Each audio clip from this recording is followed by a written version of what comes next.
Ellis van Jason, a professional cinematographer, always looking for a new adventure and meeting people with an interesting story all over the globe. So that's why Mazda has invited me to drive from Zurich to Berlin as part of the Mazda Discovers series. I'm embarking on this journey to meet Markus, an expert in fermentation, and learn all about his traditional Japanese craft. In Japan, traditional craftsmanship is an art form that has been passed down for generations. Fermentation is one of these crafts. The process has been refined over centuries. Mazda shares a deep connection with this Japanese craftsmanship, with many processes having similarities in approach and skill. I'm Markus. I started mimiferments, and we ferment food that makes food more delicious. And how you ferment things is with microorganisms, little animals, and they transform larger molecules into smaller molecules, and that's what we can taste, and that's what makes things tasty. We ferment things mostly with Koji, which is a mold. Koji is a type of fungus that is used in many traditional Asian foods, particularly Japanese cuisine.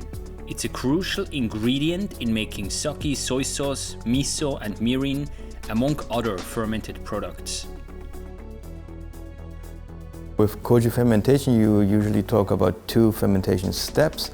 And the first step is with the growing of the Koji on a substrate like rice. And for doing that, you have to first wash and soak the rice, then you have to drain it, and then you have to steam it. And after steaming, cooling it down, and then inoculating with it the Koji spores.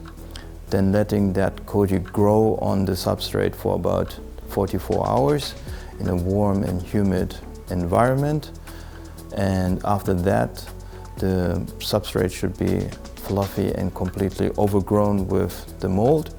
And when that is done, you start the second fermentation step, and that is like adding it with soybeans and salt in case of miso.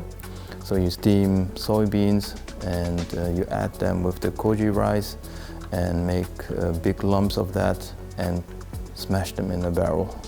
And then put them all in a barrel very nicely and neatly. And after that, let it ferment for a certain period, like a couple of months or a couple of years. The products Markus creates are used by famous chefs in top restaurants.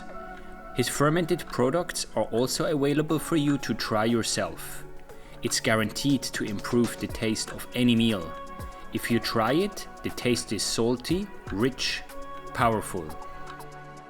I think it's a craft because it's a lot about like experience and subtle things that you have to notice, and it's based on tradition, but it's also based on intuition.